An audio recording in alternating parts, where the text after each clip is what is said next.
Hi, welcome to Ride Alongside. Ride reasonably priced bikes. What does that mean?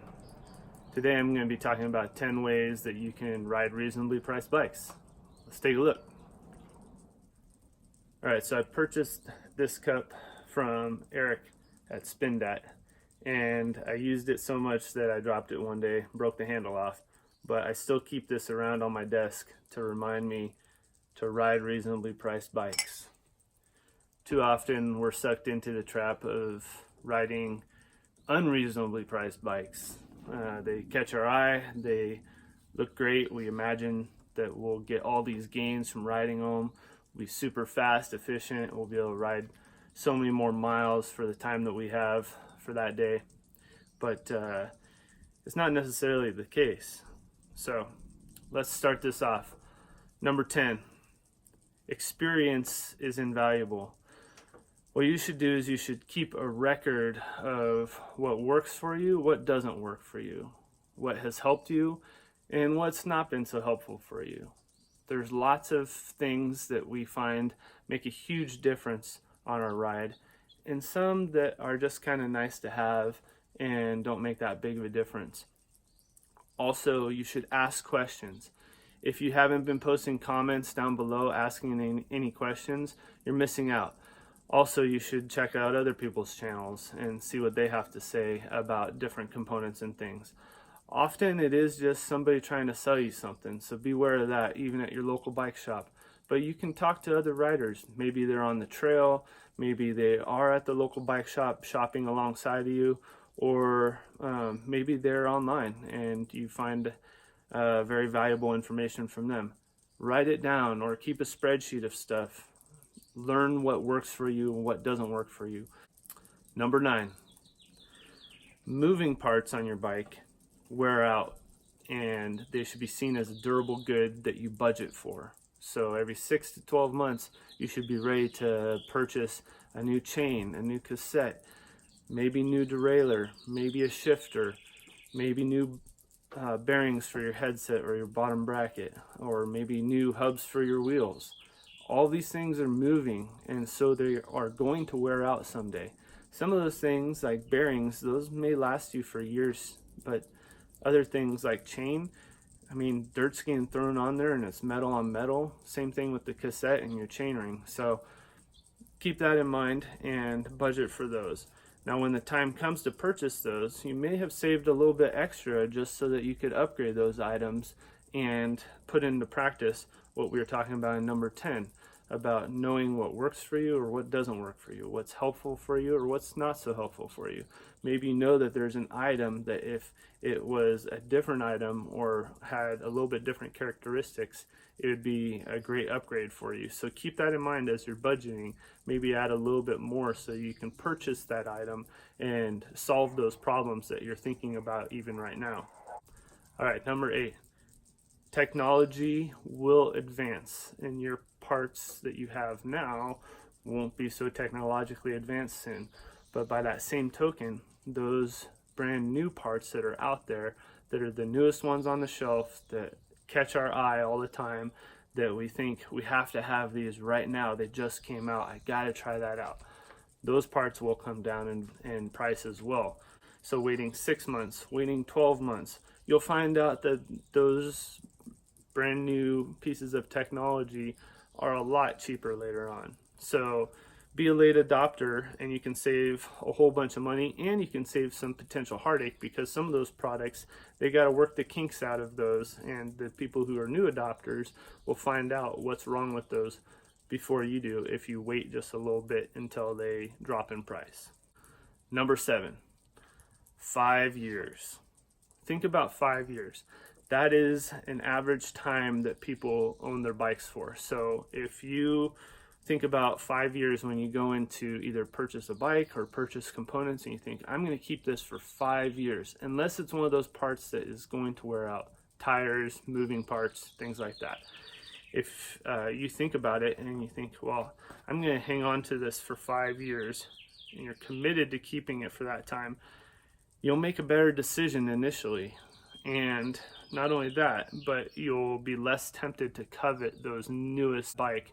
If you've already committed to owning your bike for 5 years, that temptation is a lot less strong. It's something that you can say, no, I'm not going to have to buy that newer bike, and that can keep your bike priced reasonably because you have considered the price of it over those 5 years. With that, you can also probably justify buying a bike that's maybe a little bit better, a little bit more expensive if you think about keeping it for 5 years. That's a lot more of a reasonably priced bike than buying one and saying, oh, I'm just going to get rid of it next year. I don't care about the amount of money I'm going to lose. You're going to lose a lot of money. Mountain bikes, they just wear out fast. So with that, we're at number 6. Love the bike that you have. So there's all different types of ways, that little tricks and tips, and maybe you want to leave one in the comments below about how you've renewed the love for your bike. So ways that I do that, I actually go on test rides of new bikes, and that may sound counterintuitive, but often I'll find out that there's very marginal gains from those brand new bikes that catch my eye. So if you throw a leg over a brand new bike, maybe you're at a bike shop and you are tempted to just see what it's like, go for it. Check it out. See how it compares to your current bike, because chances are that your current bike is going to be actually a lot more similar to that new bike than it is different. Also, you may not realize it, but you've grown very familiar with your current bike. Your current bike is something that you know so well that you don't have to get to know it anymore. It's familiar to you. And with the new bike, you're going to have that learning curve of getting to know all of the ins and outs of it, the new parts and how everything works, and you're going to have to make adjustments to it. And your current bike can be improved. So some of the ways that you can improve it are, you can actually dial in the fit of your bike a little bit better. You can move the saddle forward and aft. You can mess with the tilt of the saddle a little bit more. You can get a shorter stem and have your handlebars in more, or a longer stem, or have it up higher on your steer tube. You can move the spacers on top of the stem or below the stem. You can try all different types of things, and a professional fit at a local bike shop or somewhere that offers professional fits are really cheap for what you get. They'll dial it in so that your bike fits optimally for your riding style and for your shape and size. And like I said before, you can slowly upgrade your parts as they wear out. So that also will definitely give you a newfound love for your current bike. All right, we're halfway through. Number 5, tires and wheels. Those are your best bang for your buck. If you haven't checked out my top 5 upgrades to your mountain bike, I'll post a link up in the upper right corner so you can check that out. Think of it this way: having an inexpensive bike or inexpensive frame and having upgraded wheels and tires will feel a lot better than if you had an upgraded bike or frame with lower end stock wheels and tires. It just will. You'll get performance gains from those wheels and tires that will feel a lot more substantial than most anything else on the bike. So that's a great way to keep your bike reasonably priced by not buying a completely upgraded bike that costs thousands of dollars more and just upgrading the wheels and tires.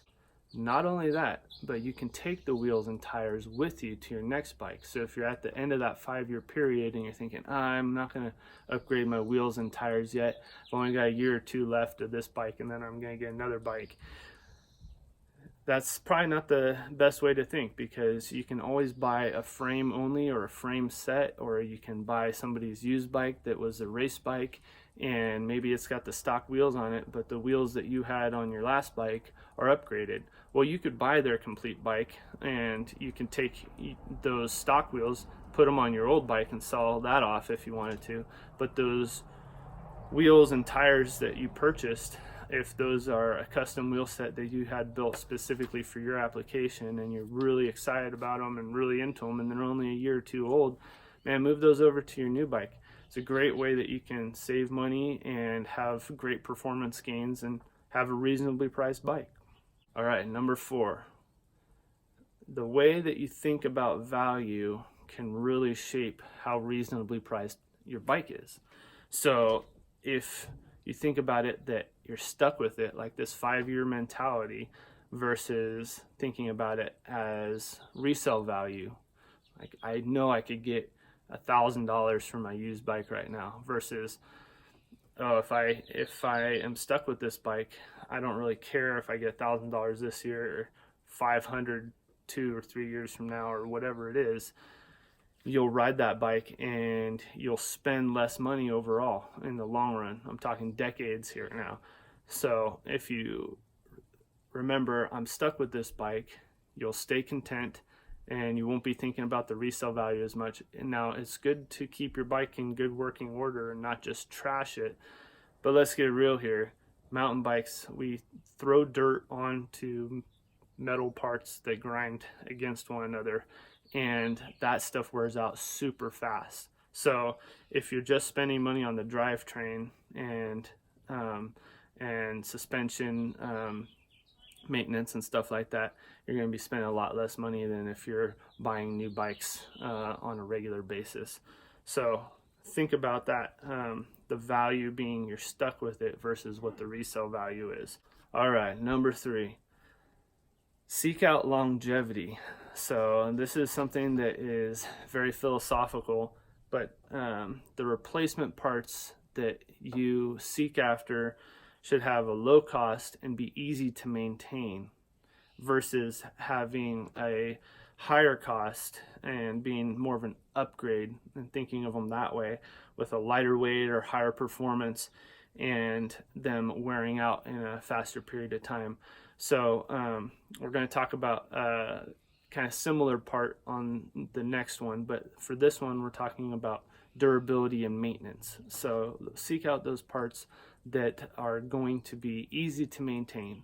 That's kind of first and foremost. If you're able to maintain it yourself, or the bike shop is able to maintain it without having to spend a whole lot of money on the different seals or bearings or whatever it might be, that's important to know. So ask your local bike shop, hey, how easy is this to maintain? And they may say, well, that one's going to last a lot longer than this one, but this one's lighter weight and it's going to perform better. Well, choose the one that's going to be a longer lifespan, or you're going to be able to maintain it and extend that lifespan. That's what we're talking about here with longevity. All right, number 2, like I said, is very similar to number 3, longevity, but this one is durability. Durability is king. So whether that's tires that are going to take longer to wear, or it is ball bearings that have better grease seal, or whatever they are. Now, durability, longevity, those could kind of be seen as interchangeable by some people, but if you're going to spend a lot of money on a component or a complete bike, choose something that's durable, that's going to take a beating, that's going to take the mud, the water, all of it being thrown at it. Now, this isn't what I was talking about in number 3, being the longevity and the maintenance of something. This is durability. So like I mentioned, tires. You want to get durable tires, ones that are tougher rather than lighter weight. So if you see that they have a casing that's a little bit tougher and you're going to be riding through rocks, don't take the chance that your $70 tire is going to get sliced through some of those rocks. Get the more durable casing. It's going to last you longer.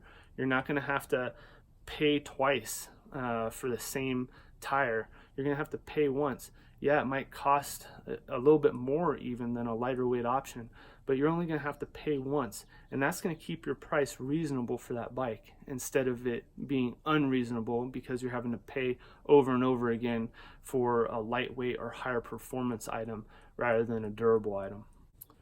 All right, we got to number 1. Did any of you guess what it is? I bet some of you can. Number 1, fitness is better than upgraded parts. So fitness is something that is virtually free. I mean, it takes an amount of time, but you don't have to spend any money on it. So it's an easy way to keep your bike priced reasonably, because your fitness is going to make it so you can ride longer, you can ride faster.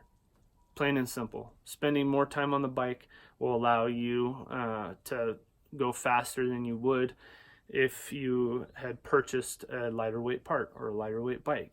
It just will. You'll be going faster. You'll be able to go longer on your bike. So a lot of us, we want to throw money at a problem, but really this one is talking about throwing time at a problem. So the gains that you can get from riding more and getting stronger will always outweigh the gains that you can get from a purchase. It doesn't matter what kind of bike it is.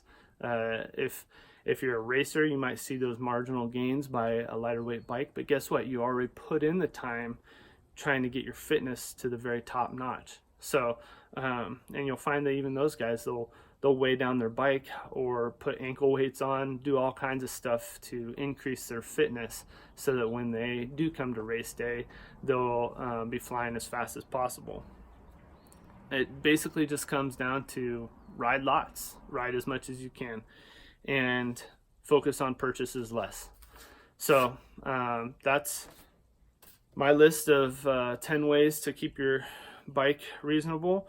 But I really like this mantra that Eric has over at Spindatt of ride reasonably priced bikes. I think it's something that all of us should strive for.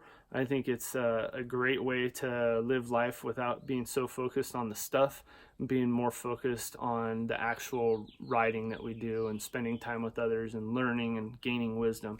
So go check out Eric with the Spindatt channel. I'm a huge fan. It's more of a vlog style channel that he has going on, but I really find it entertaining and love Eric's personality. So I'm Nick from RideAlongside. Thanks so much for watching. I'll have more content for you real soon.